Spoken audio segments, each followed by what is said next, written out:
إن الحمد لله نحمده ونستعينه ونستغفره ونعوذ بالله من شرور أنفسنا وسيئات أعمالنا من يهده الله فلا مضل له ومن يضلل فلا هادي له أشهد أن لا إله إلا الله وحده لا شريك له وأشهد أن محمدا عبده ورسوله فإن أصدق الحديث كتاب الله وخير الهدي هدي محمد صلى الله عليه وسلم وشر الأمور محدثاتها وكل محدثة بدعة وكل بدعة ضلالة وكل ضلالة في النار ثم ما بعد السلام عليكم ورحمة الله وبركاته.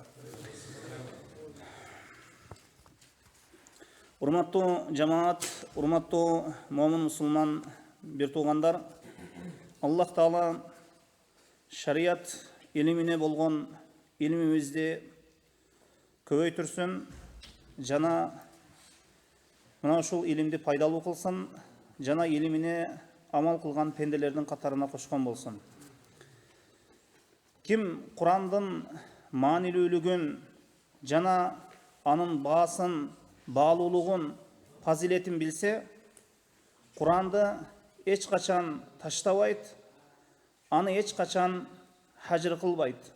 Куранды эч качан окубай, таштап узак убакыт бою окубай таштап койбойт. Куранды окуп үйрөнгөн кезде ар бир тамгасына 10 сооп берилет. Качан сен Куранды көп окуган кезде Аллах Таала сенден разы болот. Албетте Аллахтын разылыгынан өтөр нерсе жок. Варидуанун миналлахи акбар. Жана Аллахтын разылыгы бардыгынан улук. Аллахтын разылыгы Курандан башка нерсе менен келүүсү мүмкүн болбоса керек. Өзүң үчүн бир эреже болсун, Аллахтын разылыгын таппайсың, Куран-ы Керимди окуп үйрөнүп, ага амал кылбай туруп. Куран бир берекелүү китеп, аны дайыма окуган инсанды, мисал үчүн айта турган болсок, сыйкыр андан эч качан үстөн боло албайт. Куранды дайыма окуган анын берекесин, сөзсүз жакшылыгын көрөт. Жашоодо эң бактылуу инсан ошол аны Аллах Таала Куранга иман кылган болсо. Кайсы бир инсанга Аллах Таала Куран-ы Керим илимини берген болсо, ал инсан үчүн мына ушул дүйнөдө жана акыретте мындан артык бактылуулук болбосо керек. Аллах Таала Куранда айтат: «Инна хадал Кур'ана яхди лиллати хия аквам ва юбашширул муъминина аллазина я'малуна ас-салихати анна лахум ажран кабира». Чынында бул Куран инсаниятты эң туура жолго баштайт. Жана салих жакшы амал кылган момундар үчүн чоң сыйлыктар бар экени жөнүндө куш кабар берет. Кимдин ыйманы азайып, дүйнө тар болуп кетсе, анын ыйманы көтөрүлүшү үчүн Курандан өткөн шипа жок. Башка нерсени издебей, Аллахтын китебин ачып окуп отуруу бул ыймандын көбөйүүсүнө себеп болот. Аллах Таала Куранда бир аятта мындай деген: «Ва анна хада сирати мустaqиman fattabi'uhu ва ла tattabi'us subula fatafarraqa bikum an sabilihi заликум wassaqum bihi la'allakum tattaqun». Бул менин туура жолум. Мына ушул жолго гана ээрчигиле. Буга каршы келген башка жолдорго ээрчибегиле. Силерди Аллахтын жолунан адаштырып коет. Такыба болорсуңар деп Аллах силерге ушуларды буйурду. Кээ бир уламалар мына ушул аяттын тафсирине көрө, мына ушул аяттын маанисинде мындай деп айтышат. Бул Куран деп айтышат. Куран такыбага буйурат. Куран туура жолго багыттайт. Ва анна хада сирати мустaqиman fattabi'uhu. Бул менин жолум, мына ушул жолго ээрчигиле деген бул Куран-ы Керим. Мына ошондуктан айтышты уламалар, Куран-ы Керим бул туура жол китеби. Заликал китабу ла райба фиhi худан лил муттaqin. Мына ушул китепте эч бир шек күмөн жок. Бул таква адамдар үчүн хидаят, туура жол. Пенде менен Куран ортосунда эч бир тосо турган бир тосмо болбосун. Азыр таң калыштуусу, Куран тууралуу адамдардан сурасаң, убакыт жок дейт. Бул уят. Киши Куран окуган кезде туз жүктөлбөйт анын үстүнө. Оор жумуш, оор амал эмес Куран-ы Карим. Куран дене мүчө, ыйман, жүрөк, рахат ала турган бул бир ибадат, Куран окуу. Курандан таасирленген инсан аны дайым окуйт, жана дайыма Куран угат, жана Куран Каримди окуп үйрөнүүдө дайымыйлыкты мына ушул сыпатты өзүндө бекем кармайт. Пенде үчүн насаат, осият, мауиза бир китеп. Куран-ы Карим мына ушундай мауиза, насаат, осият китеп. Анткени Куран-ы Карим жүрөктөрдү козгой турган китеп.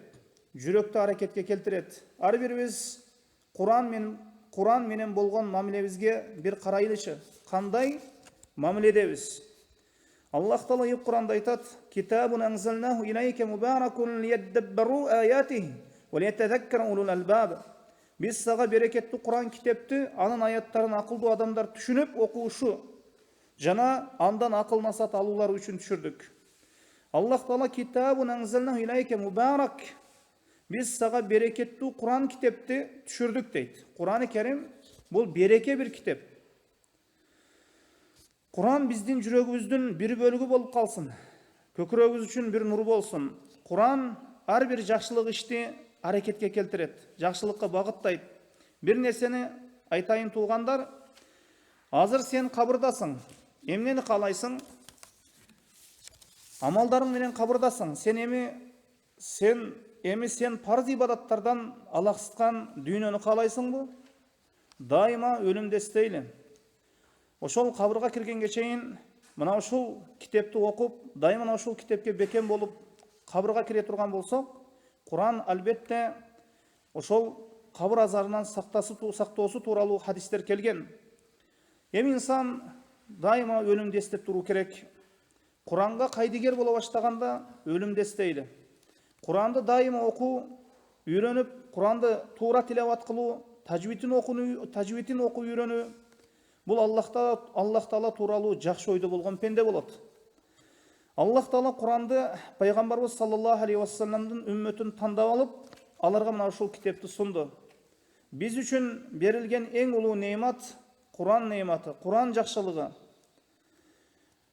Жүрөгү кам кайгыга түшкөн, ар кандай жүрөгүн оорлук баскан убакытта инсан Куран окуусу керек.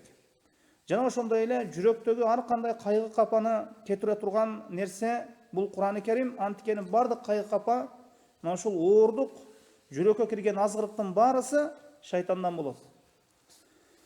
Мына ошондуктан кайгы капага түшкөн убакытта жана ошондой эле азгырыктар түшкөн кезде, инсан ыйманы алсыздап турган кезде Аллахтын сөзү Куран-ы Каримди окусун. Анаби Умамат ал-Бахили радияллаху анху кал, Аби Умама Бахили радияллаху анхудан риваят. Бул киши айтат: "Кала самиату Расулуллахи саллаллаху алейхи вассалам якул." Мен пайгамбарыбыз саллаллаху алейхи вассаламдын мындай деп айтып жатканын уктум. "Иqra'ul Qur'an fa innahu yati yawmal qiyamati shafi'an li ashabihi rawahu Muslim." Куран-ы Каримди окугула. Ал кыямат күнү аны окуган инсан үчүн, ошол ээси үчүн, Куран-ы Каримди окуган адам үчүн шафаат кылат. Куран-ы Карим кыямат күнү аны ким окуган болсо, ага колдоо көрсөтөт, колдойт. Ана Абдулла ибн Амр анна Расулуллахи саллаллаху алейхи вассалам кал, Абдулла ибн Амр радияллаху анхудан риваят. Аллахтын элчиси саллаллаху алейхи вассалам айтты: "Ас-сияму вал Кур'ану яшфи'ани лил-абди яумал кияма." يقول الصيام أي ربي منعته الطعام والشهوة بالنهار فشفعني فيه. ويقول القرآن منعته النوم بالليل فشفعني فيه. قال فيشفعان. رواه أحمد. عبد الله ابن عمرو дан риваят. Албетте пайгамбарыбыз саллаллаху алейхи вассалам айтты: "Орозо жана Куран-ы Карим пенде үчүн кыямат күнү колдоочу болот." Орозо айтат экен: "О Раббим, мен аны күндүз тамактан, жеп ичүүдөн жана шахваттардан тыйдым. Эми мага уруксат бер, мен ошол пендеңди мен шафаат кылайын." А Куран-ы Карим айтат экен: "Мен аны түнкү уйкудан тыйдым. түні ұйқыдан қалып Құран оқыды. Мына ошондуктан мени окуду, ошондуктан мага рухсат бер, мен аны шапаат кылайын дейт. Ошондо Аллах Таала экөөсүнө орозо менен Куранга айтат экен, шапаат кыл деп, колдо деп. Анаби Заррин кала култу я Расулуллах, Абу Зар радияллаху анхудан риваят, бул киши айтты, мен пайгамбарыбыз саллаллаху алейхи вассаламга айттым. Аусини, о Аллахтын элчиси мага насаат кылың дедим. Кала усика биттакваллах фа иннаху расу амрик. Мен сага таквалуулукту осуят кыламын, насаат кыламын. Анткени бул сени ишиңдин барысыны башаты.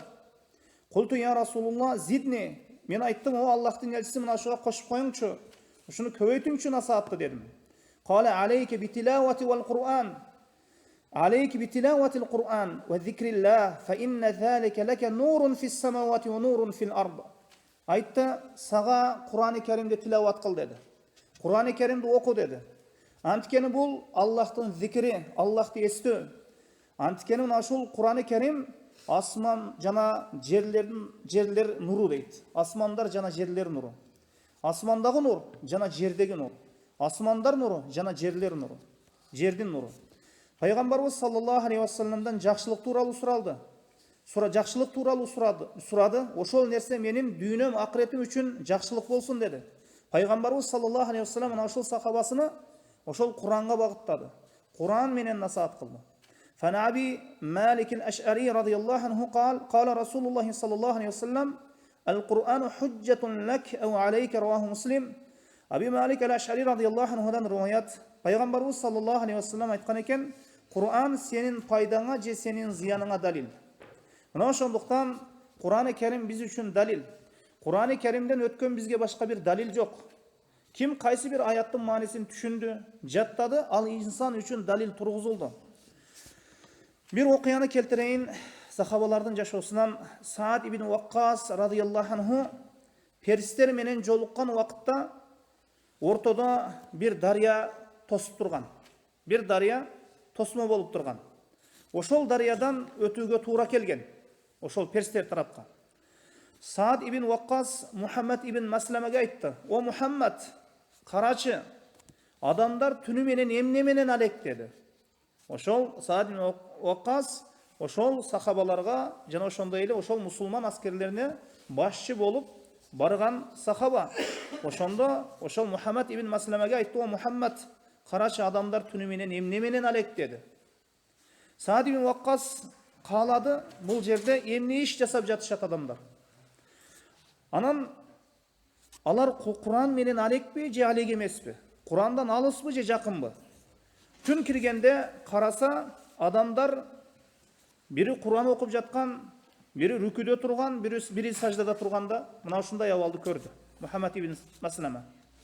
Эртеси Саад ибн Ваккаска алдына барып, "Сүйүнчү, о Саад, коомду мен Куран окуп жаткан абалда, жана рүкү кылып турган абалда, жана сажда кылып турган абалда таптым" деди. Саад ибн Ваккас коом мына ушундай эл, аны менен барган адамдар мына ушундай жакшылыкта экендигин угуп аябай сүйүндү. Мына ушул жакшылыктын кабарын берди. Саад ибн Абу Ваккас Аллах акбар деп такбир айтты, Аллахты улулады. Анан адамдар алдына чыгып хутба кылды. Адамдарга кайрылды. Аларга Аллахты эстетти. Мына ушул дарыядан өтөбүз деп айтты. Мына ушул дарыядан өтөбүз деп айтты. Дарыядан аттар менен өтүп кетишти. Ушундай аттар суунун үстүндө кетип жатат. 10 миңдей аскер өткөн. 10 миңдей аскер өткөн, бир да бир аттын туягы сууга баткан жок.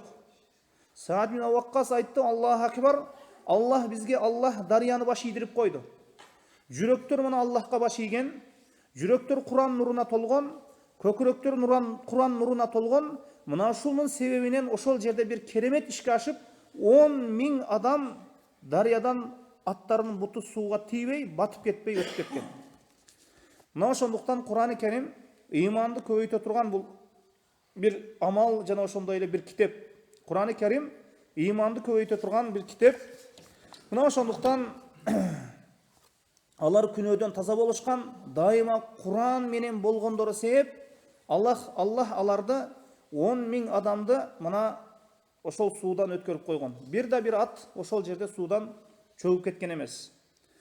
Бул албетте ошол адамдардын Куранга болгон мамилеси ошол жерде бир керемет иш Аллахтын каалоосу менен мына ишке ашып отурат. Хадисте бир сүрө келет.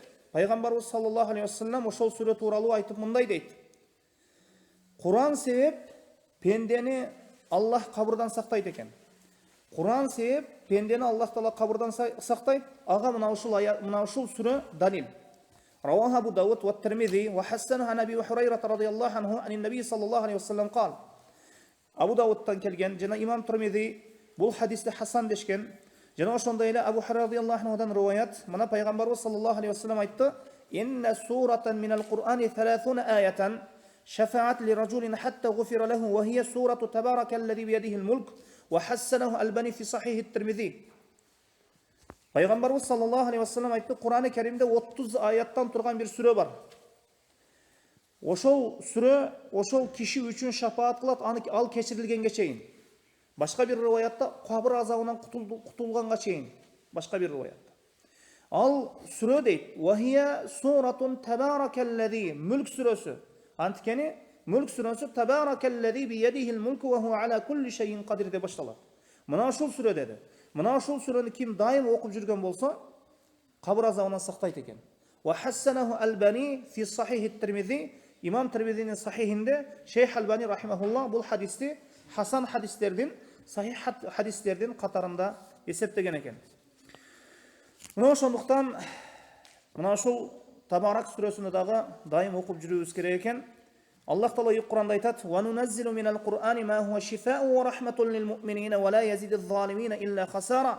Biz imanlılar üçün şifa jana rahim bolgan Kur'an'ды düşürөбүz. Al эми Kur'an ayatları zalimdardın ziyandарын gana көбөйтөт.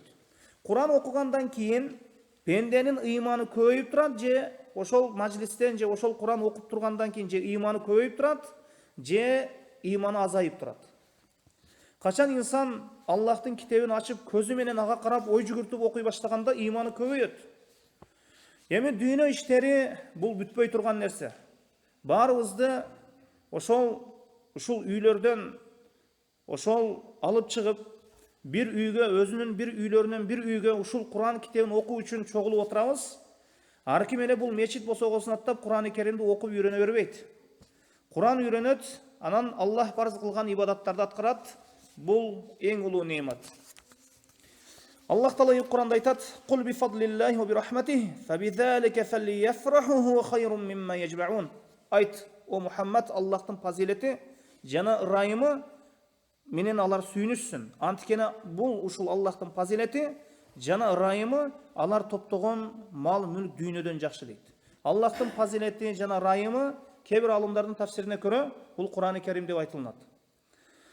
Дүйнө акырет бактылуулугуна жетүү Кур'ан менен гана болот. Аллах пендесине берген неъматтардын эң улуусу Кур'ан неъматы. Кур'ан дайыма сени менен бирге болсун, дайыма аны менен бирге бол. Анткени амалдардын эң жакшысы Кур'ан окуу. Ар бир аят окуган сайын пенденин даражасы Аллахтын астында көтөрүлө берет. Кур'ан окугандар бул ахлулла, Аллахтын, мындайча айтканда Аллах тандап алган, мындай Аллахтын пенделери, мындайча айтканда Аллахтын ахли, Аллах тандап алган ушул китепти дайым окуп жүргөндөр ахлулла болот. Аллахка таандык адамдар. Мисалы үчүн ар бир үй бүлө мисалы үчүн ахилден турат. Мисалы үчүн ахил мына үй бүлө, мисалы үчүн бир үй бүлө боло турган болсо, ошол үй бүлөдө ата, эне жана бала. Ошолор барысы ахил. Эми ушул жашоодо бир үй бүлөдө алар. Эми бул жашоодо ахлулла бар. Атайын Аллахтын китебин окуган пенделер бар.